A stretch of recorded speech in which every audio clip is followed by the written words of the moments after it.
আমরা অবশ্য পদ্মা সেতুর নিচে আসছিলাম একটু ভিডিও নেওয়ার জন্য। ভিডিওতে এসে ঝড়ের কবলে পড়ে গেছি।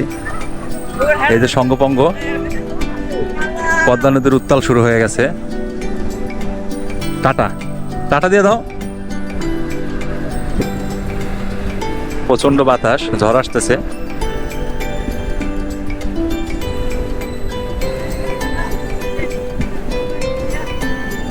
গাড়ি একটা নিচে পড়ে গেছে হয়তো ঝড়ের কারণে, ওই নিচে লয়ে গেছে গাড়ি। ওই গাড়ির মধ্যে দোকানদারি করে ওরা আসলে। এটাও ওই যে ফালাই দেওয়া হচ্ছে, সেই জন্য বাঁশ দিয়ে বেড়া দিতেছে। এই যে একটা ফালাই দিছে। আমারও গাড়ি চালাইতে খুব কষ্ট হইতেছে, অনেক ঝড়। মানুষ উল্টায় ফালাই দিতেছে, এমন একটা অবস্থা, মানে কি বলবো। এটাই হলো কালবৈশাখী ঝড়। এই যে ওনাদেরই উড়াইয়া দিতেছে।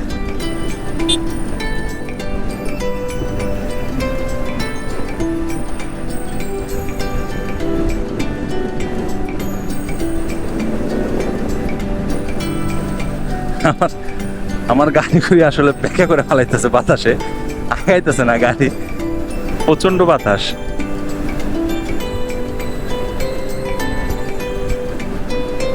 ওরা আসলে ধান, কেউ ভুট্টা, বিভিন্ন কিছু রোদ্রে দিছিল এই রোডের উপরে। এখন এমন বাতাস হইতেছে, সব উড়াই নিয়ে যাইতেছে, সেই জন্য সবাই ঢাইকা রাখতেছে তো উড়াই নিতে না পারে।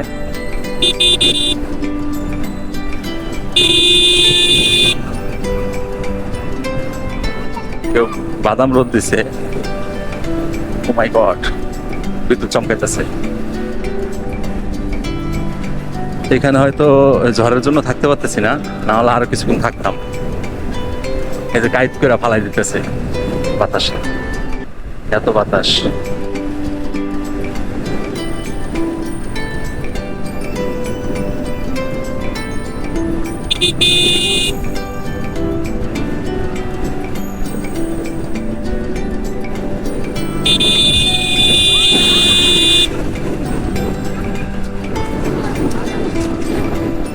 বাদাম রোদ দিছে, থাকতে কষ্ট হইতেছে আসলে।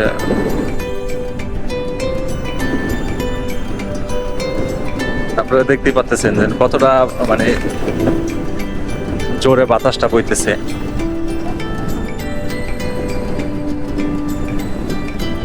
মানে আমি গাড়ি চালাইতে পারতেছি না, গাড়ি আগাইতেছে না, এমন একটা অবস্থার মধ্যে পড়ে গেছি।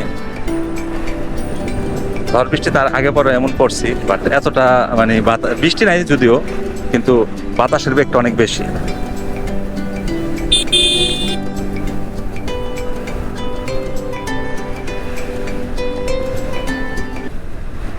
এখানে মাছ ধরা ট্রলার ও নৌকা বেঁধে রাখছে ঝড়ের হাত থেকে বাঁচার জন্য।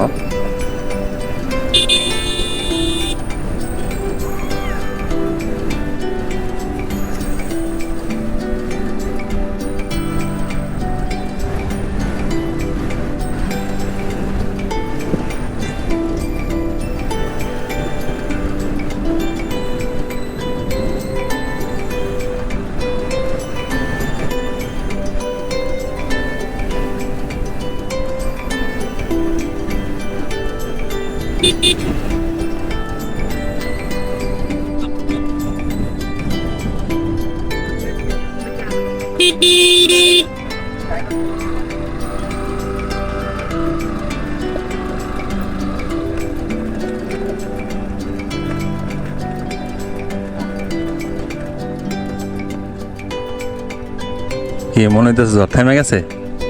বিষয়টা এমন না। এই সাইডে বাড়ি ঘর দেখে নিচে না, একটু জায়গাটা ওখানে উঁচা না, এই কারণে বেশি। এইখানে বুঝতে পারবে না, ওটা তো পদ্মার পার, সেই জন্য একটু বেশি মনে হইতেছে।